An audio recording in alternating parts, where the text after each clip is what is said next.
Empezamos una nueva edición de Café Mercosur, este espacio en el que nos proponemos analizar la realidad de los países de la región con un foco en los aspectos jurídicos. Bienvenidos a una nueva emisión de Café Mercosur y Batuca en la cocina. Para comenzar, mientras llega Marcela, quería destacar algo que estaba ocurriendo en la semana pasada con relación a lo que comentábamos de esa doble vara que tiene la prensa para hablar sobre algunos hechos sí y otros hechos no. Estábamos hablando de cómo había repercutido todo lo que se había hablado de Navalny. Alexei Navalny, bloguero y activista opositor al gobierno de Putin, falleció el pasado 16 de febrero en una prisión rusa del Círculo Polar Ártico. Según el Servicio Penitenciario Federal, el político murió después de sentirse mal tras una caminata. Y lo poco que se había hablado de las otras muertes, ¿no? Por ejemplo, la de Gonzalo Lira. El periodista y bloguero chileno-estadounidense Gonzalo Lira murió el 12 de enero, a los 55 años, en una cárcel ucraniana. Que no se dijo absolutamente nada. Y acá tenemos la cantidad de veces que se hizo referencia a eso. Y acá tenemos, por ejemplo, 16 veces la CNN habló de Navalny y ninguna vez habló de Gonzalo Lira. Y casi todo lo mismo hicieron, ¿no? O sea, Alexei Navalny fue 17 veces noticia en la NBC y en la CBS, 7 en Wall Street Journal, ninguna en todos estos se habló de Gonzalo Lira. De New York Post habló una vez de Gonzalo Lira y 6 veces de Navalny. Y el de New York Times 22 veces habló de Navalny y ninguna de Gonzalo Lira. De Washington Post 12 veces se habló de Navalny y ninguna de Gonzalo Lira. Y Bloomberg, para finalizar, habló 14 veces de Navalny y ninguna vez de Gonzalo Lira. O sea que nosotros tenemos periodistas mártires queridos y otros ninguneados. Esa doble vara con la cual se miden las cosas, ese doble rasero con el cual se miden las cosas, es un poco lo que nos va complicando. Bueno, tenemos otra imagen aquí también que es muy interesante. Es un meme que ha salido, ¿no? Que, por ejemplo, cuando se va a hablar de Gonzalo Lira, de Assange, nadie dice absolutamente nada, ni de New York Times, ni de Guardian, ni de Le Monde, ni CNN, ni de Wall Street Journal, dicen absolutamente nada. Lo mismo que cuando se habla de Gonzalo Lira, pero cuando se hablaba de Navalny, todo el mundo ponía el grito en el cielo. Yo quiero decir una cosa, que no estoy a favor de lo que ocurrió con Navalny. Ninguno de nosotros, como dijimos en el programa pasado, está a favor de lo que ocurrió, ni está queriendo de alguna manera quitarle responsabilidad a quien tenga responsabilidad. Pero ese doble rasero es un poco una cosa gritante, digamos, ¿no?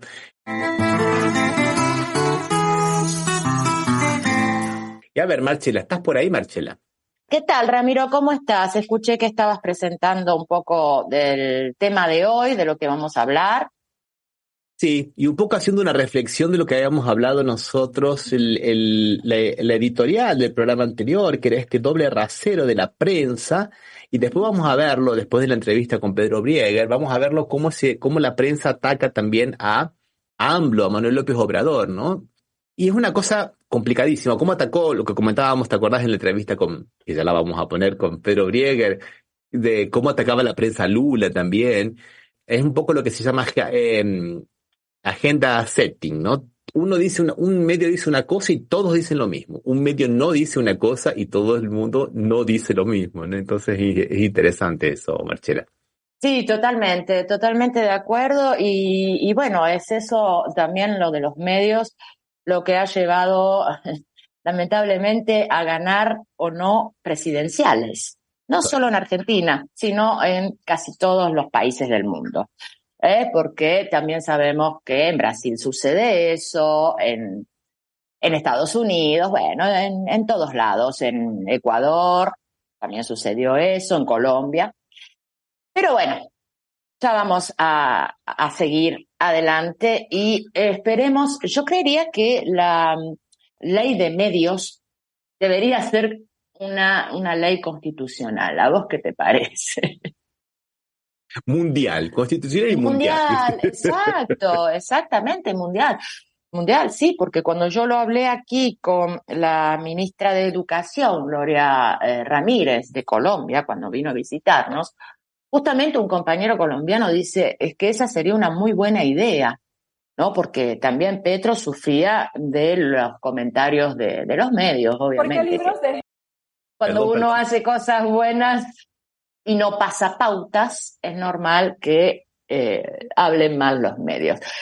Para terminar este tema, y que va a ayudar un poco para enganchar con la entrevista que hizo Pedro Brieg, que le hicimos a Pedro Brieg, que Pedro Brieg hizo hincapié en una cosa muy importante, que es el papel que tienen los Estados Unidos de crear su narrativa y de imponer su narrativa como diciendo nosotros somos los dueños de la verdad.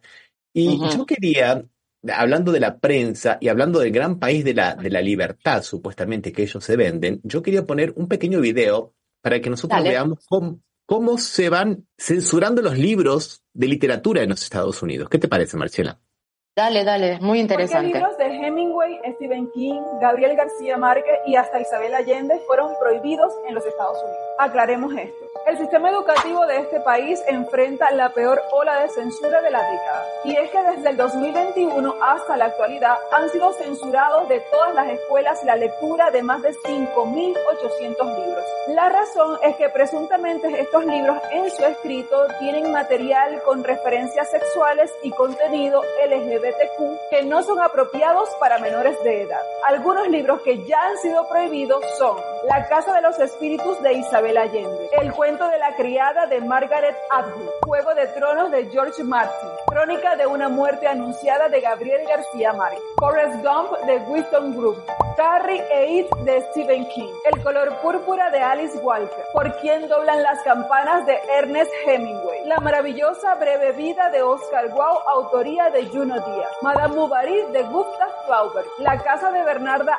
Alba de Federico García Lorca. Lo increíble es que estas son obras premiadas muy exitosas que tienen adaptaciones al cine y a la televisión, es decir, que son de pleno conocimiento del público estadounidense. Este caso de censura ha creado una gran discusión entre los autores, los padres de los estudiantes, los mismos estudiantes, los profesores, las autoridades, en la que cada uno tiene su opinión. ¿Y tú qué piensas? Opinemos sobre esto. Bueno, ¿qué vamos a pensar acerca de la censura, no, Marcela? Qué horrible la censura, siempre es horrible. Por supuesto, y sobre todo con la censura con casi todos los escritores latinoamericanos, ¿no? La mayoría, no digo todos, pero la mayoría. Y justamente me hace acordar a que aquí hay un problema muy grande en Suiza con la educación sexual que ha tenido un grupo hacia las escuelas y los han denunciado, digamos. Es un grupo que se dedica a hacer educación sexual justamente, que está autorizada, tiene un nombre especial, es una entidad, y hubo padres muy conservadores donde los han denunciado por mostrar ciertas imágenes reales, no están mintiendo, dicen que no son adecuadas para la edad de estos chicos. Ahora bien, sí son adecuadas para la edad de estos chicos ver películas de guerra o de violencia o lo que están pasando, ¿no? O tener su teléfono sin control parental. Entonces hay un doble discurso ahí. Es lo mismo que está pasando en Estados Unidos. Censuran esto de los libros y sin embargo todo el mundo va con un arma en la mano y en sus casas los chicos ven que los padres tienen arma e incluso están accesibles a ellos. Digamos la verdad. Entonces, bueno, este discurso de doble sentido, ¿verdad? Y sí, los videojuegos para niños con una violencia impresionante que se venden, por favor, totalmente. Donde hay que ser gángster y todo eso. Muy buenísimo lo que estás comentando, Marcela.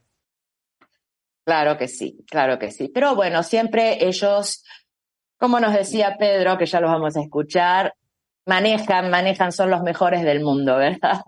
Vamos con Pedro, Marcela. Vamos a ir con Pedro, pero vamos a adelantar un poquito de qué va a hablar Pedro. Poquito, no más. ¿Se acuerdan que hace 2 años atrás Argentina secuestró un avión venezolano y donde venían tripulantes de Irán también y de Venezuela? Ninguno tenía causa levantada o eran terroristas, no tenían nada de nada la tripulación y sin embargo pasaron meses sin ver a sus familias y sin poder retornar a sus países. Luego de esto, creo que fueron 6 meses cuando pudieron volver. Volvieron, no saben por qué todavía estuvieron secuestrados, y esto fue por órdenes de Estados Unidos. Estados Unidos ha pedido ese avión ahora, obviamente con el gobierno de Javier Milei. Este avión fue para Estados Unidos, para Miami creo que fue, pero no podía pasar por ciertas regiones, ¿no es cierto, Ramiro? Entonces, Petro, en Colombia, les prohibió pasar por esta región, y ellos muy astuciosamente apagaron los motores, o no sé cómo fue, para que no los detectaran, y salieron del radar. Cuando se desconecta el transponder del avión, este deja de enviar señales codificadas a tierra y el avión no puede ser identificado. Y bueno, no los pudieron detectar y obviamente han llegado a Estados Unidos, han secuestrado el avión de Venezuela. ¿Por qué? ¿Por qué lo han secuestrado? A ver, ¿vos qué te parece? A ver. Que es un poco la teoría de que, bueno, yo tengo la posibilidad de unilateralmente determinar quién es bueno y quién es malo, y de castigar a quien es malo con sanciones económicas. Ahora se va a aprobar, lo dijo Victoria Nuland anteayer, se va a aprobar un montonazo de sanciones más contra Rusia, y ya han declarado que sí, que se las iban a aplicar, junto con ellos a otras empresas de Kazajistán, de la India, de China, de Pakistán. Ellos le imponen sanciones a medio mundo, está medio mundo sancionado. Y dentro de esas sanciones ahora la justicia ha determinado que ese avión sea llevado a los Estados Unidos porque supuestamente podría haber utilizado. Bueno, escuchémoslo a Pedro Brieger. ¿Qué te parece, Marcela? Vamos a escuchar a Pedro Brieger, nuestro compañerazo.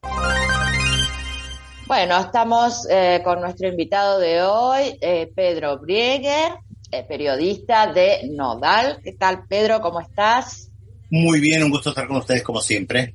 Muchísimas gracias. Y bueno, en esta ocasión especial vamos a hablar del supuesto avión robado venezolano, ¿verdad? Que bueno, que fue secuestrado hace 2 años, ¿verdad? Por El avión fue efectivamente secuestrado por el gobierno argentino a instancias de un pedido estadounidense, eso está claro. Y entró en vericuetos legales, a veces difíciles de comprender. Me parece que más tuvo que ver una decisión política de buscar un mejor vínculo con los Estados Unidos. Venezuela siempre es mala palabra. Entonces, plantear una oposición a los Estados Unidos defendiendo a Venezuela no es algo sencillo para ningún gobierno latinoamericano, tampoco lo fue para Alberto Fernández, y una vez que asumió Milei, inmediatamente permitió que Estados Unidos se llevara el avión. Y como si fuera poco, perdón, y como si fuera poco, Pedro todavía venía con el aditivo, digamos, con el adicional de que había sido un avión de Irán, que también está dentro del eje del mal, ¿no? Sí, y la potencia que tiene Estados Unidos como primera potencia mundial, valga la redundancia, de imponer condiciones en todo el mundo y presentarse casi como el juez del planeta. Fíjense ustedes lo que está pasando con el juicio a Juan Orlando Hernández de Honduras. En su momento modificó la Constitución para poder lograr la reelección, Estados Unidos lo apoyó, lo permitió, y ahora lo acusan de narco. ¿Pero dónde lo juzgan? No en Honduras, lo juzgan en Estados Unidos. De la misma manera que Estados Unidos pide la extradición de quien fuere, y por lo general todos los países acceden, pero cuando se trata de pedir la extradición de alguien que está en Estados Unidos, como el ex presidente de Bolivia, que mató a decenas de personas en represión, y Estados Unidos lo mantiene ahí y no lo devuelve. Sí, no, justamente que el avión no tenía la ruta permitida, toda la ruta.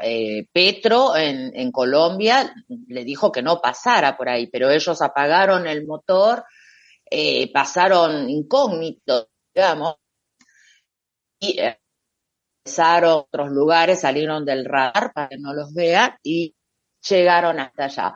Ahora, todo porque lo hace Estados Unidos, pero si lo dice otro país. Bueno, ilegal para los Estados Unidos, Claro. y que tiene un gran poder a nivel internacional, Claro. justamente para poder imponer esto, lo que decíamos antes. Estados Unidos, como primera potencia mundial, se erige en juez de lo que es bueno y malo en el mundo. ¿A quién le puede imponer sanciones? Estados Unidos le impone sanciones a un país. El Departamento de Estado siempre manifiesta su preocupación por cualquier cosa que pasa en un país, y son pocos los presidentas en el mundo que se atreven a criticar algo interno de los Estados Unidos. Estados Unidos te puede criticar sobre el actuar de tu policía o de tu sistema judicial, pero cuidado con plantear que en Estados Unidos hay discriminación o que matan gente en las calles. Esos son muy pocos los representantes de los países que se atreven a hacerlo. Lo hacen potencias. Lo hace Rusia, lo hace China, que cada vez que Estados Unidos saca un libro blanco sobre derechos humanos, un libro sobre derechos humanos en el mundo, China saca el suyo y critica a los Estados Unidos.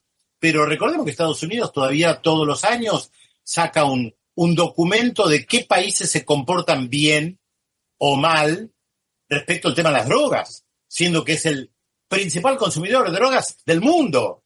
Y sin embargo, vienen y te dan cátedra de cómo comportarte frente al tema de las drogas. Te dicen qué hacer en las fronteras, cuando la frontera de los Estados Unidos es un gran colador. A nadie se le escapa que las toneladas de cocaína o de fentanilo que entran a los Estados Unidos no entran en el bolsillo de un migrante. Obviamente burlan o tienen la complicidad de la policía de los Estados Unidos, la Guardia Fronteriza. Ahora, de eso no se habla. Ahora, después vienen los funcionarios de Estados Unidos a enseñarte a través del FBI o de otras organizaciones cómo manejar la policía, cómo entrenar los servicios secretos, cómo controlar las fronteras. Pero la frontera de ellos es un colador. ¿Cuántas veces presidentes mexicanos le pidieron a los presidentes de Estados Unidos que controlen las fronteras para que no pueda salir armamento y entrar a México que le sirva a los narcos? Claro. Porque México no fabrica prácticamente armas. Llegan de los Estados Unidos. Ahí hay dos coladores, el colador de los Estados Unidos por donde salen las armas y el colador de la frontera mexicana por donde entran. Pero bueno, es la primera potencia mundial. Claro, es todo esto, pero no obstante Venezuela no se va a quedar callada con todo esto. Sí, pero tiene muy poco para hacer. Venezuela es un país mediano, que sufre muchas sanciones, tiene serios problemas con la producción del petróleo, con la exportación del petróleo, le incautan bienes al Reino Unido, le incautan un avión, le incautan el petróleo, está muy bloqueado. Y fíjate la otra paradoja.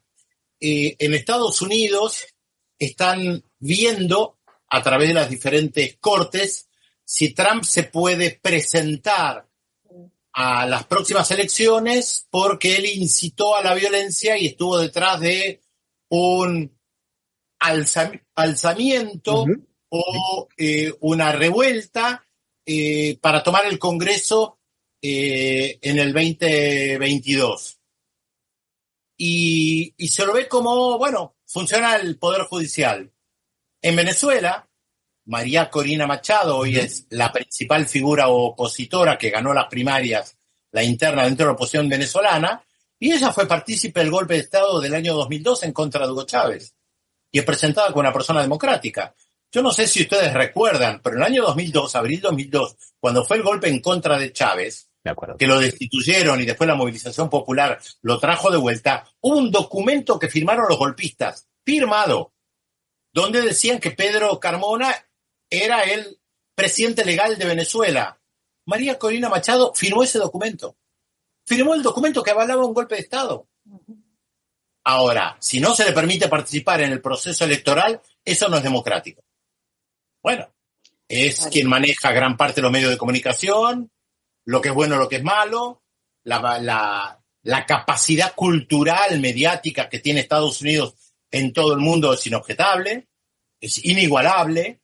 Y esto se siente en todos lados. Por eso yo digo, ¿Por qué vas a invitar al FBI a que te enseñe a luchar en contra del narcotráfico si en su propio país no lo pueden combatir? Invita a otros, no sé quién es bueno, no es mi especialidad, no sé si el francés, el danés, el japonés o el de Indonesia, la verdad no tengo la más mínima idea. Algo sé, lo vemos en las películas y lo vemos con los datos. En Estados Unidos no hay buena lucha en contra de la droga. Según datos oficiales, en el último año murieron más de 100.000 personas por el consumo solamente de fentanilo. Bueno, entonces vayamos, es como llamar a un doctor que mata a todos los pacientes para que te opere. No, buscas uno que no mate a los pacientes. No, es interesante eso que estás diciendo para ver un poco cómo son estas contradicciones, que ahora creo que hace ya 2 años que salió Estados Unidos de Afganistán, ¿no? Cómo ha caído la cantidad de cultivo de la flor con la cual se hace, creo que... La amapola. La amapola.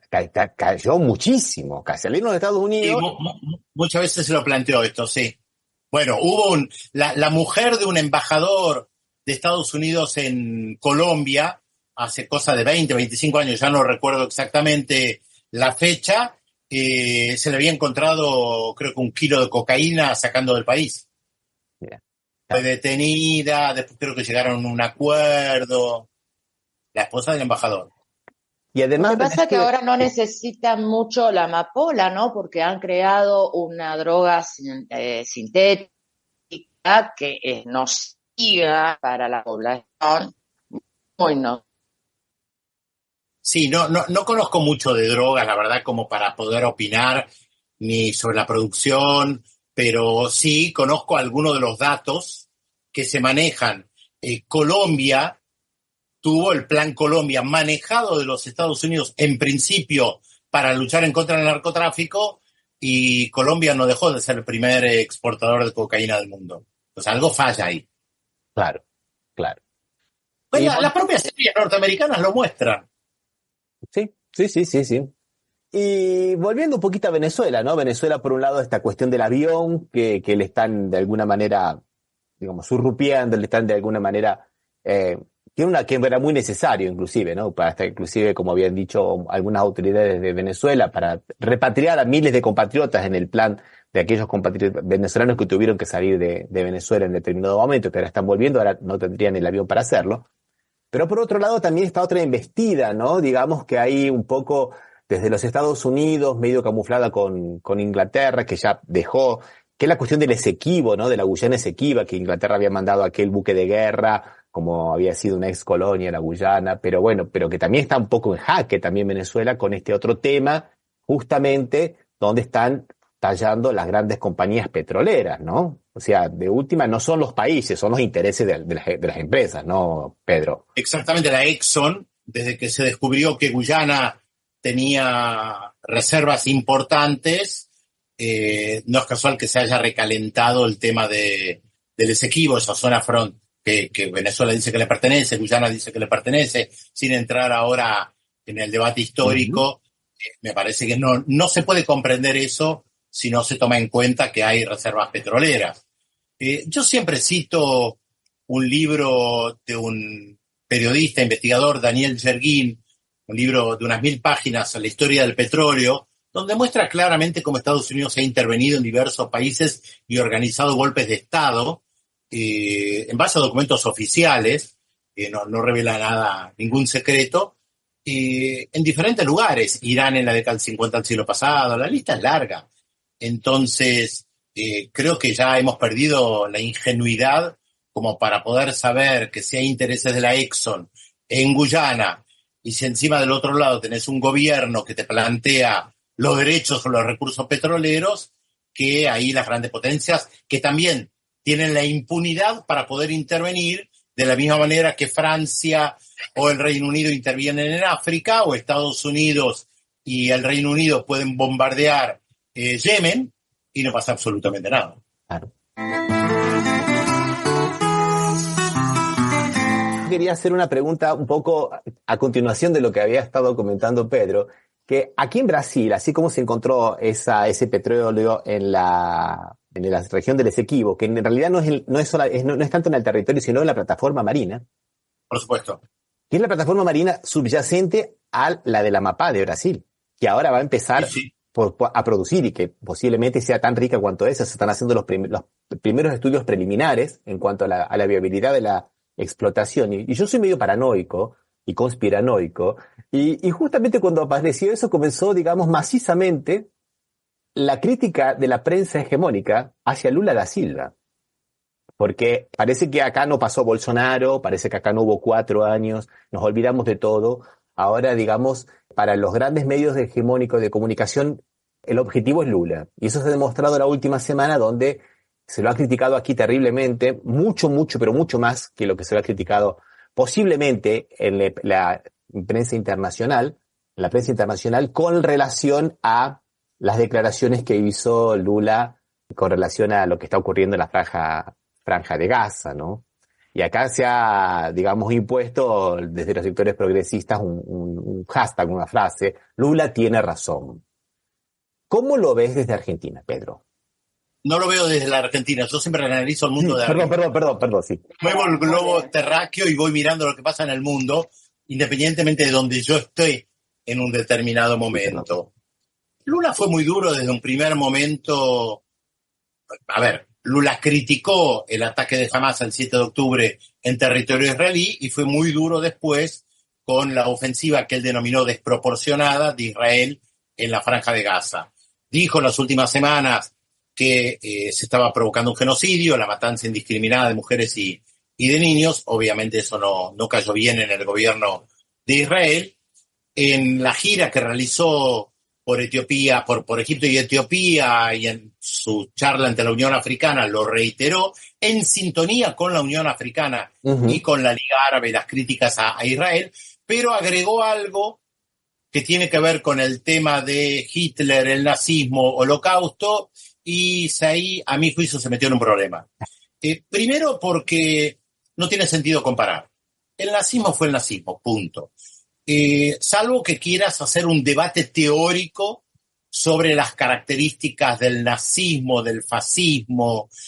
Vos podés decir políticamente que Bolsonaro tiene un pensamiento fascista. ¿Sí? Ahora, desde el punto de vista teórico, el gobierno de Bolsonaro está muy lejos de lo que fue el fascismo italiano. ¿Sí? Vos podés usar políticamente la palabra fascismo o nazi para adjetivar y criticar a quien está del otro lado, porque no estás en un debate teórico. Lo mismo pasa con el concepto de apartheid, que tanto se usa respecto a la política de Israel hacia los palestinos. Si vos vas a lo teórico, a un análisis conceptual teórico, lo que fue el apartheid en Sudáfrica, apartheid significa segregación, separación, y lo que es la política de apartheid de Israel hacia los palestinos, vas a decir, no son lo mismo.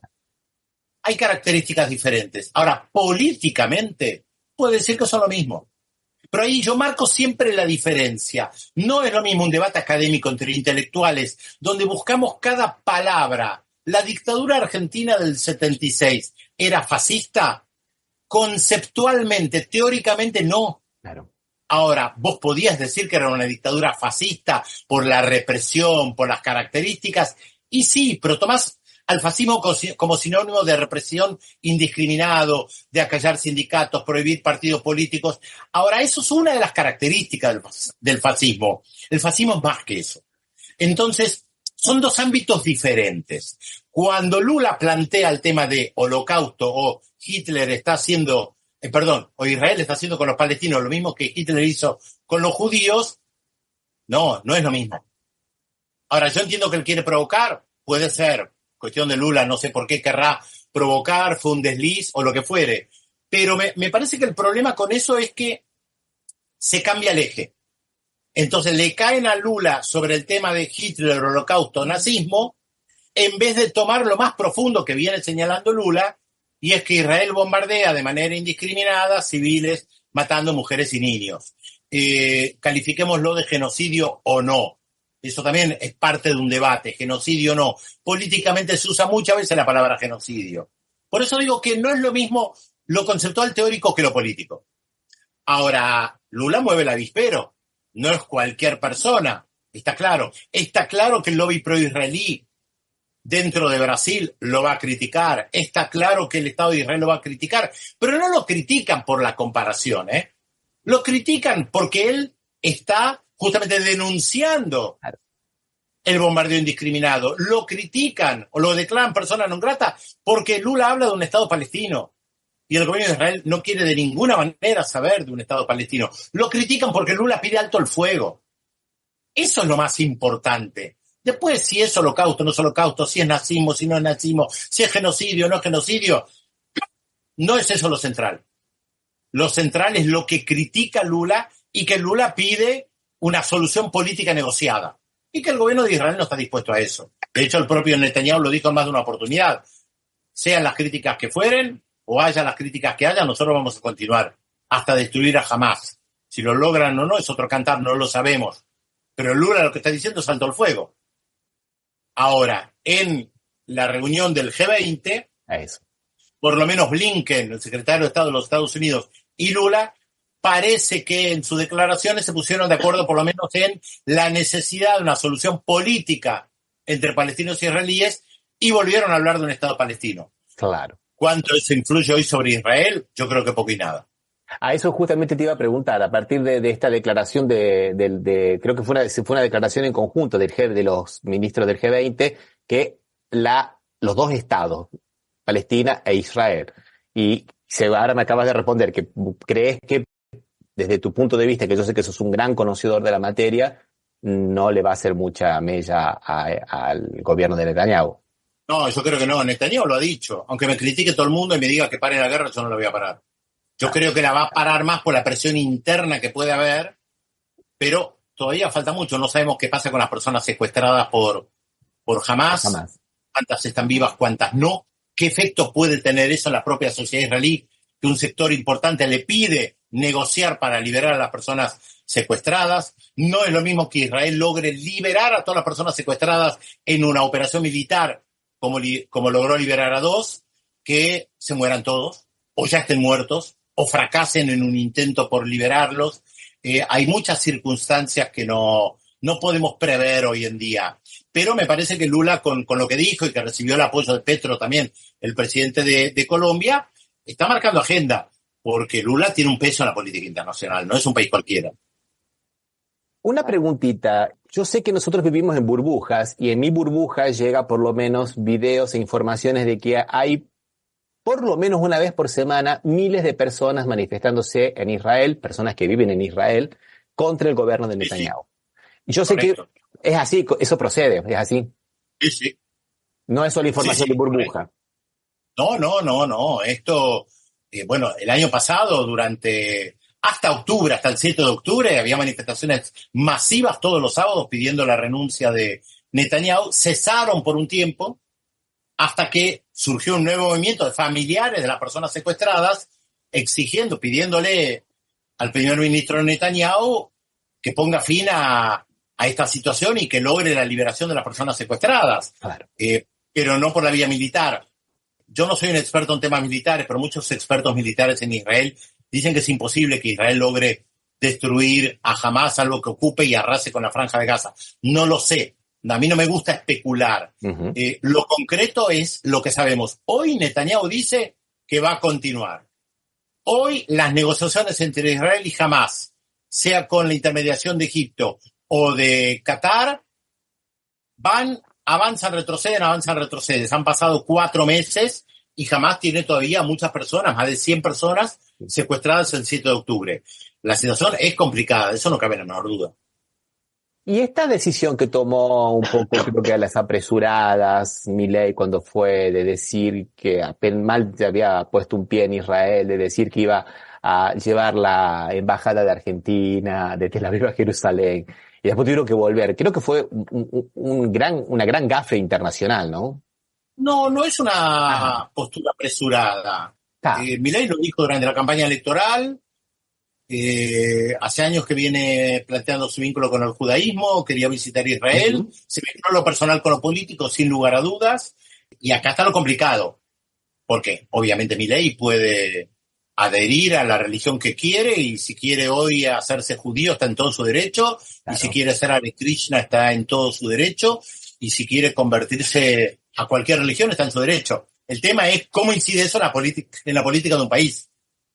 Entonces, cuando va y dice que quiere trasladar la embajada de Tel Aviv a Jerusalén, que va en contra de lo que dicen Naciones Unidas, que pide que no lo hagan, porque todavía Israel ocupa territorios que debe abandonar desde 1967, entonces ahí estás planteando un apoyo incondicional a Netanyahu, que es lo que hizo Milei, a diferencia de Lula.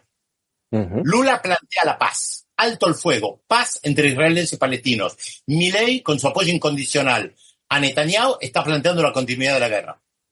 La última, entonces vamos a terminar con Venezuela. Argentina no entró en los BRICS y en mi burbuja por lo menos dice que hay muchas posibilidades de que Venezuela pueda llegar a ingresar en los BRICS. Yo no sé, lo veo así. Desde tu visión de analista, ¿qué te parece? Mira, otra vez, a mí no me gusta La adelantarme. especulación. Cuando inviten a Venezuela a sumarse a los BRICS, podremos opinar.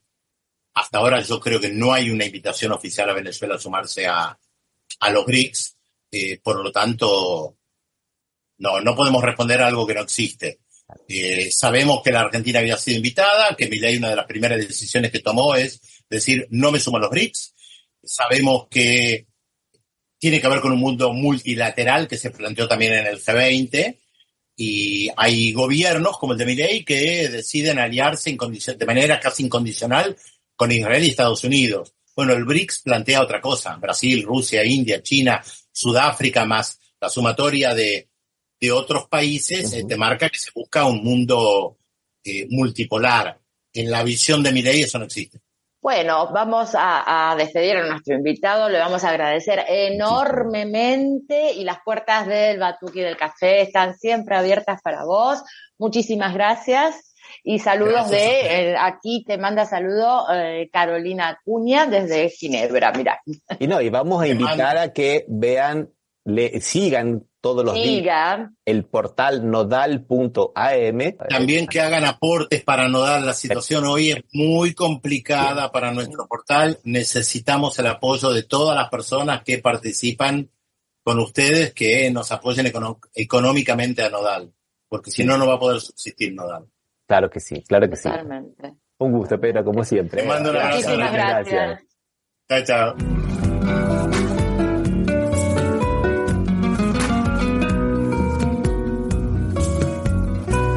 Bueno, y esa era la entrevista con el amicísimo ya tuyo y nuestro también, Marcela, Pedro Briega. Sí, justamente le agradecemos muchísimo y la cuenta de Nodal está en los comentarios del programa de hoy, de Batuque en la Cocina. Es muy importante para que esta página, que hace más de 10 años que está funcionando, subsista y no se pierda todo el trabajo que se ha creado hasta hoy. Un pequeño aporte, quizás para nosotros no nos cuesta mucho y para ellos significa mucho. Así que les agradecemos desde ya. Y vamos a seguir con el programa de hoy. Se incorporó al equipo Osvaldo. ¿Cómo estás, Osvaldo? ¿Qué tal? ¿Qué tal? ¿Cómo le va, Marcela? ¿Cómo andas, Ramiro? ¿Qué haces, Osvaldo? ¿Cómo te va? Podemos escuchar y hablar un poquito de AMLO, que prontamente va a dejar la presidencia, ¿no es cierto, Ramiro? Y está con la popularidad muy, pero muy por arriba, y tienen miedo que haya una continuidad de la candidata de AMLO, por eso viene un ataque macizo desde los medios hegemónicos. Y vamos a ver lo que él dice, el propio AMLO. ¿Qué les parece? Claro, porque por Constitución no puede ser reelegido.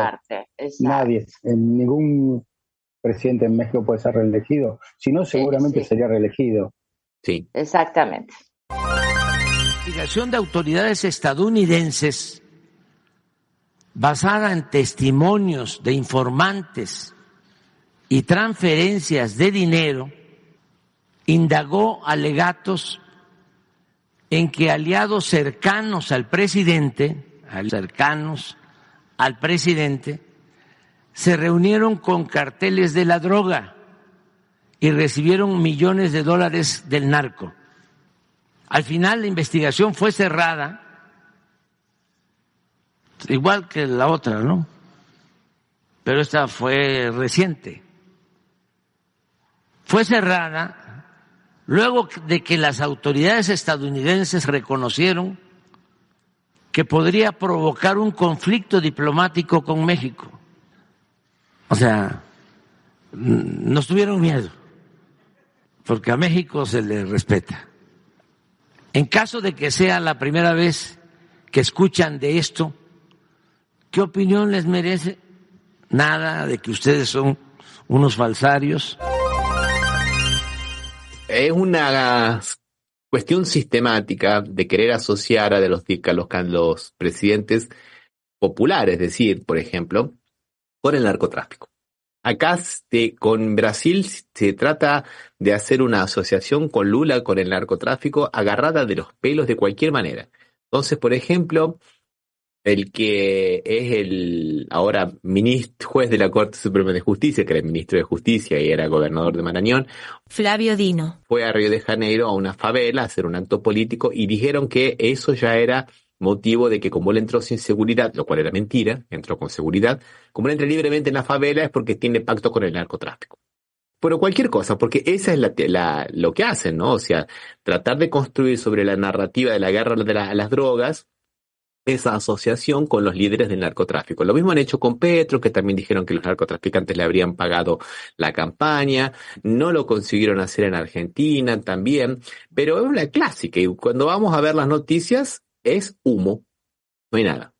Todos los gobiernos digamos, populares siempre se intenta hacer eso, pasó en todo, es impresionante cómo tiene el mismo mecanismo, como hablábamos siempre, que la derecha funciona siempre igual, ¿no? Busca los mismos argumentos. Pero o sea, quería hacer una digresión, que quería hablar un poco de lo que hace AMLO todas las mañanas, que hace ese modelo de comunicación que tiene, que comunica a todos. Qué bueno, cómo logra con eso romper ese circuito que hace la derecha, que impide que las noticias lleguen.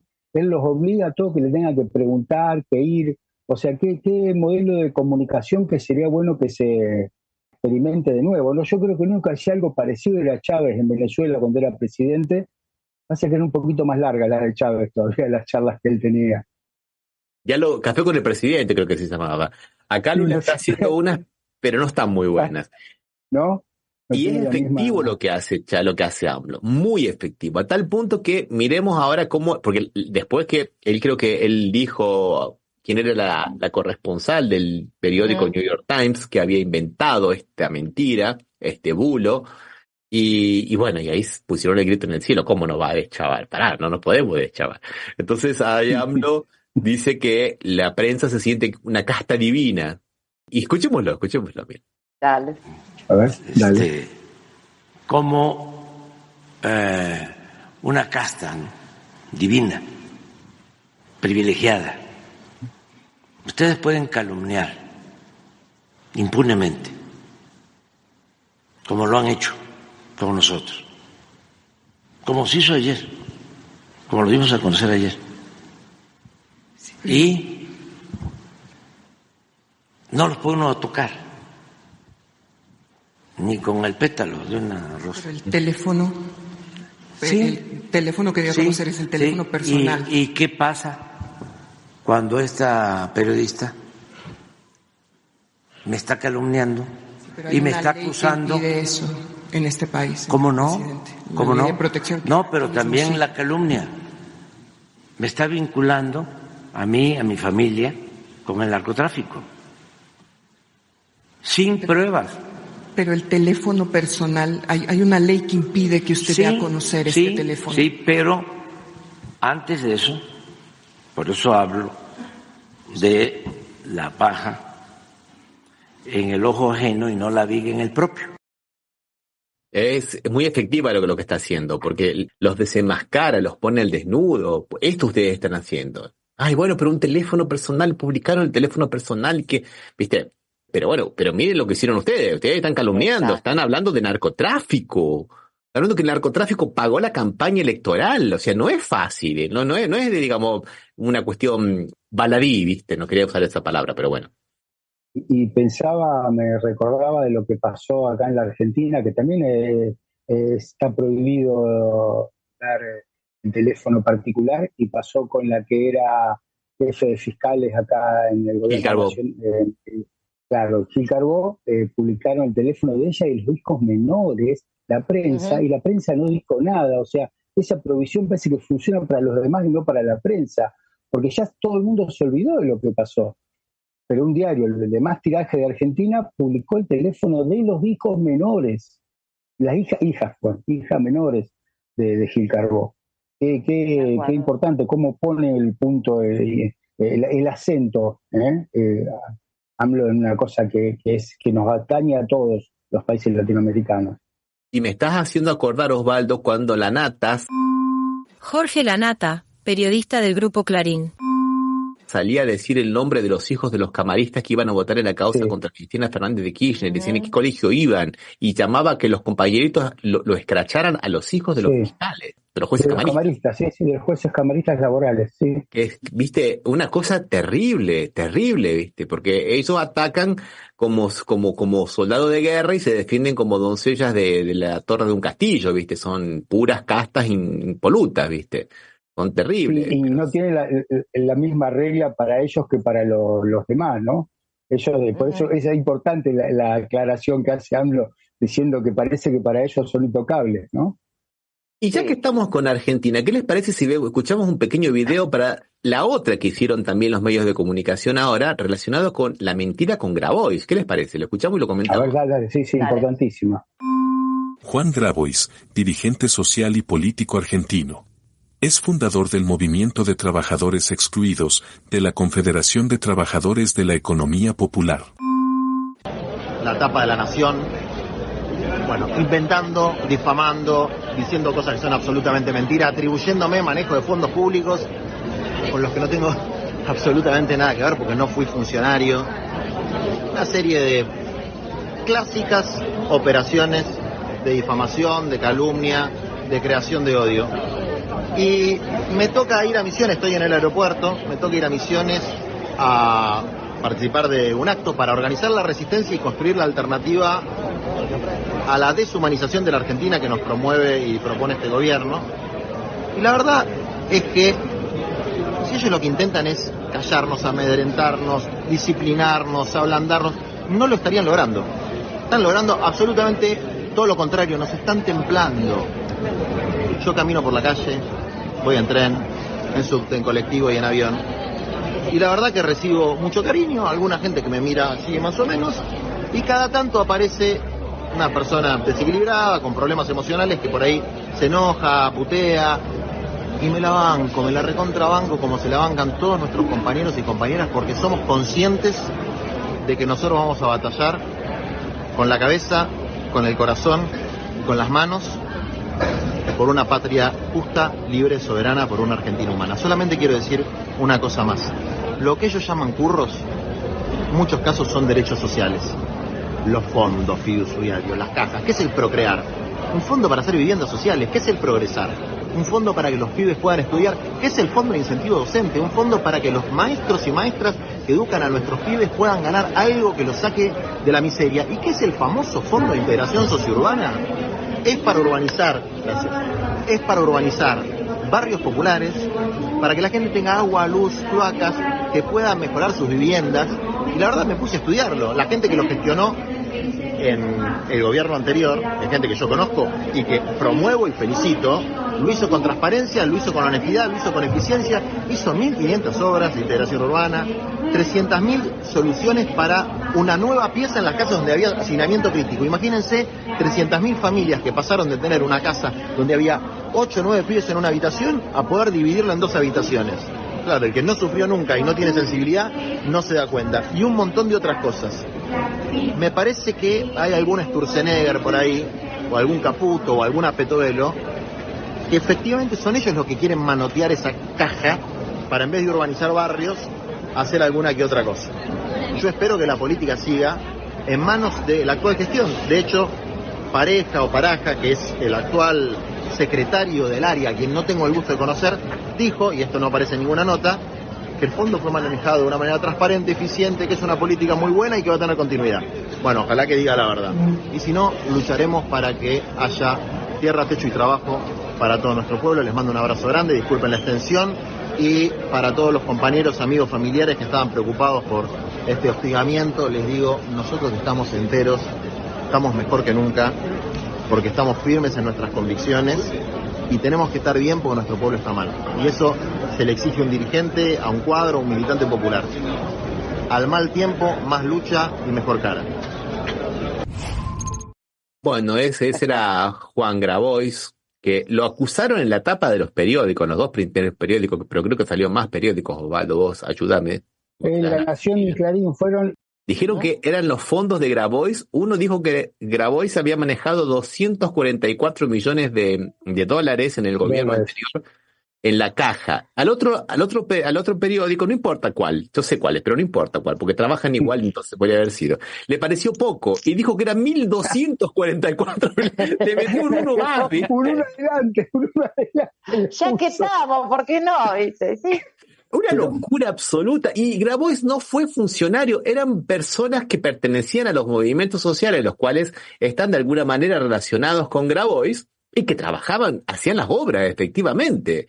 Como decía Grabois por ahí en otra entrevista, ¿alguien cuestiona a Sturzenegger que venía de tal banco? ¿Alguien dice que Sturzenegger es el hombre de aquel banco porque trabajó en aquel banco? Entonces, ¿por qué dicen que son los fondos de Grabois? Nadie dice que son los fondos del banco porque Sturzenegger trabajó en ese banco. O sea, ¿por qué hacen esas dilaciones absurdas? Bueno, nosotros como abogados diríamos que no guardan nexo de causalidad, ¿no, Osvaldo? Sí. No. Pero fue muy fuerte, más que los periódicos aún, lo que hizo La Nación Más. Es terrible, La Nación Más le está dando, que es el canal de noticias del diario La Nación, ¿no? De que el dueño, todo el mundo sabe quién es acá en la Argentina, ¿no? Aunque nadie lo dice, que es Macri el dueño de La Nación Más. Sí, es Mauricio Macri. Y entonces quería destacar una cosa que a veces se me hace difícil, ¿no? Reconocer en este gobierno actual algunas cosas buenas. Y la verdad, tendría que hablar de Pareja, que es el funcionario que puso este gobierno, que está en esa área. Sebastián Pareja es subsecretario de Integración Sociourbana de la Secretaría de Desarrollo Territorial, Hábitat y Vivienda. Y que lo defendió a Grabois. Me parece que es el próximo traidor de Milei en esa modalidad de hacer política que tiene el presidente. Porque lo que dice que él preguntó a los intendentes y ninguno le dijeron que se habían hecho, no había corrupción, y dijo inclusive que de lo que él vio fue el mejor ministerio que tuvo el gobierno anterior, porque está todo clarísimo, está todo probado, todo respaldado, que realmente, vos sabés, la defensa me sorprendió. Yo supongo que va a ser el próximo declarado traidor, porque lo que dijo, después cómo lo están atacando, o sea, no le veo otra solución. Por eso, si lo dicen los que en teoría son los que tendrían que atacarlo, realmente eso desbarata toda esta opereta que está haciendo La Nación primero y Clarín después. Me causa gracia porque uno de los periodistas de La Nación Más le dijo, entonces tenemos que decir que Grabois hizo todo bien, tenemos que elogiarlo a Grabois. O sea, Claro, pero es interesante lo que estás diciendo, Osvaldo, porque yo creo que en este momento tiene todos ¿no? O sea, no tiene a nadie, amigo, tiene casi todos los gobernadores en contra. O sea, la han aliado todos con el gobernador del sur. Está muy jodida la cosa, está muy solo, cada vez está más solo, pobre Milei. ¿Por qué digo pobre Milei? Porque inclusive los de su propio partido le están haciendo la camita, como se decía antiguamente, ¿no? Le están dejando solo, lo han usado para ganar el poder y obviamente dejarlo de lado y poner después la fuerza política que llegó en tercer lugar. Es muy posible que le dé el golpe y que lo digo y me asumo y me hago cargo y que llene los lugares, como lo hizo con casi los dos ministerios más importantes, el de Seguridad y el de Economía. Entonces, de ahí y de las críticas a Juan Grabois, que lo único que hace es trabajos sociales, no nos olvidemos que abrió delante del Congreso todo una atención médica de salud que otras personas no lo hacen. Entonces, obviamente que lo van a estar atacando. Concuerdo absolutamente con lo que está diciendo Marchela. hay que seguirlo minuto a minuto en el Twitter. Yo lo vengo siguiendo. Yo me perdí como 4 horas porque ahora con la preparación del programa no lo pude escuchar, pero ayer venían por el Twitter dándose entre el gobernador de Chubut, Ignacio Torres, gobernador de la provincia patagónica de Chubut, la Patricia Bullrich, que le decía que lo iba a meter, insinuaba que lo iba a meter preso si él dejaba al país sin gas y sin nafta, sin petróleo. Y Milei que le respondía. Y hoy se metió en la pelea, se metió Mauricio Macri diciendo que Milei es una persona, todo lo que está diciendo Marcela, ¿no? Estoy colocando en Twitter, ¿no? Porque hay que seguirlo por Twitter ahora, porque es minuto a minuto. No, pero es un gobierno tuitero. Sí, absolutamente. Por Twitter. Claro. Y Macri también es otro, ¿no? Macri es otro que se engancha. Entonces le decía que, bueno, que ya no iban a hacer una especie de fusión entre los diputados de la Libertad Avanza con los diputados del PRO, pero que ya no lo van a hacer más porque con Milei no se puede negociar nada, que es una persona que te dice una cosa y hace otra. Pero yo no sé. Por otro lado tenemos a la señora Villarruel. Victoria Villarruel, vicepresidente de Argentina, que está desesperada buscándose los espacios, los primerió a todos los gobernadores, entró en Salta en una fiesta nacional, acá estoy yo, ¿viste? La mujer está desbocada por el poder. Que si bien es cierto, y estoy totalmente de acuerdo con que políticamente está muy solo, sacando el apoyo del expresidente MM. Karina Milei, hermana de Javier y secretaria general de la Presidencia de la Nación Argentina. Karina, digamos, es la única fiel a él y la que manda todo, a quién echa y a quién no, pero lo que sí tiene un blindaje mediático impresionante y los grupos de troles que están trabajando constantemente, haciendo tweets, constantemente retuiteando, constantemente sin poner nombres, sin nada, hace que también se pierda un poco esa situación de soledad política, no se manifieste públicamente, ¿no? Quede un poco deslucida por el blindaje que tiene, ¿no? Creo que lo mismo había pasado con MM, también tenía un blindaje mediático que impedía que las cosas se hagan públicas y apaguen cualquier incendio de ellos con agua acusando a alguien, como en este caso a Graboy, ¿no? Con esta cosa totalmente infundada que hasta el mismo gobierno dice que no es así. Bueno, la Villarruel está muy resentida, ha hecho un acto para nosotros muy cínica, pero ella hay que tener empatía y ver por qué lo hizo. Obviamente que estuvo muy dolida cuando Néstor bajó los cuadros de Videla, pero sin sonrisa los bajó como se tienen que bajar. Entonces ella ha sacado el busto de Néstor Kirchner de la sala donde ella es la presidenta por ser vicepresidenta, la sala de senadores, ¿no es? Así es. Sí. Bueno, sí. Diciendo y repitiendo siempre que ella no es la viuda de Néstor Kirchner. Qué bueno que sacaste ese tema, porque no tiene que ver con las relaciones de parentesco. La derecha se maneja en política como si fueran una familia. Es realmente impresionante cómo ellos van llevando.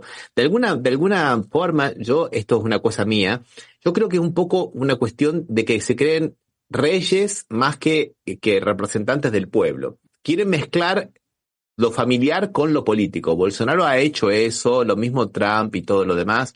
Y ahora esta mujer viene con eso, ¿no? No, fue un presidente que falleció, fue el presidente de la UNASUR, fue una persona muy destacada dentro de la política. No es que estaba ahí porque era el ex marido de Cristina. Estaba ahí porque fue un expresidente como muchos otros expresidentes y merecía estar ahí.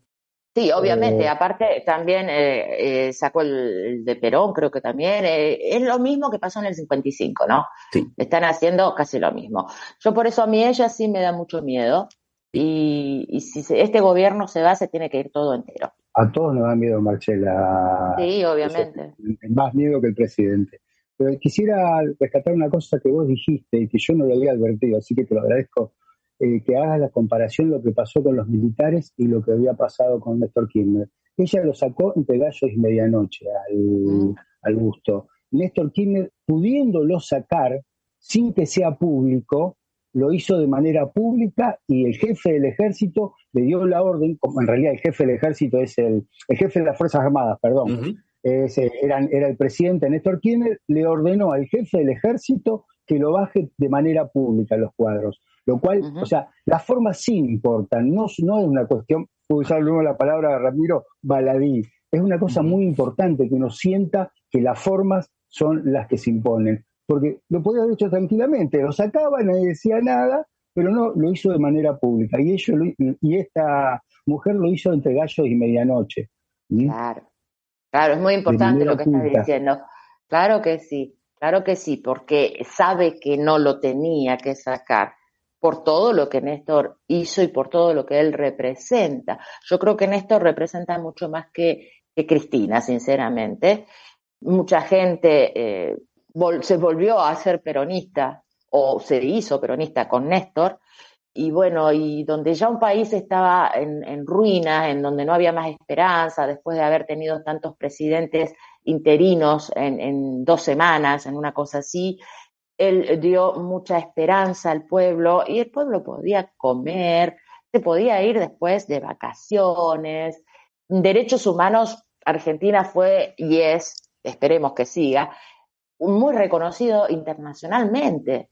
Entonces, todo eso a ellos le da mucha bronca, sobre todo a la Villarroel, que es... Sí, lo importante es lo que está haciendo, porque en realidad es tan importante lo que hizo que para recurrir a niveles de pobreza actuales tenemos que recurrir al gobierno pre-Kirchner. O sea, desde Kirchner ahora nunca hubo un gobierno con más pobreza que la que hizo este gobierno en 2 meses. Exacto. En 2 meses o en 62 días, no sé cuántos días habrá estado, ¿no? Todavía. Y ahí justamente apuntaba yo que también, por otro lado, Cristina movió las piezas del ajedrez, ¿no? Y denunció la peor situación económica en los últimos 20 años en el país, compartió un estudio de la pobreza y concluyó que la tendencia había comenzado en el 2018 a partir del endeudamiento con el FMI, contraponiéndose al informe que había mandado Milei acerca de la pobreza, que era de los Kirchner. Cristina habló y bueno, y digamos, la parte de los simios del zoológico se puso muy polvorosa, ¿no? Deben ser los gorilas, deben ser, que andarán por allí. Deben ser los gorilas, deben ser, que andarán por aquí. Escuchémosla a Cristina, a ver, un pequeño informe cortito. La expresidenta de Argentina, Cristina Fernández de Kirchner, denuncia la peor situación económica en los últimos 20 años en el país. Compartió un reciente estudio sobre la tasa de pobreza y concluyó que la tendencia comenzó en 2018 a partir del endeudamiento con el FMI durante la presidencia de Mauricio Macri. Así fue su respuesta a la publicación de Javier Milei, donde el presidente había difundido el mismo informe y responsabilizó a la denominada casta política por la crisis. La semana pasada, Fernández de Kirchner publicó el llamado cuadro de situación, donde reprochó al gobierno libertario por el polémico programa de ajuste. Ese era el informe pequeñísimo de la movida de Cristina. Datos.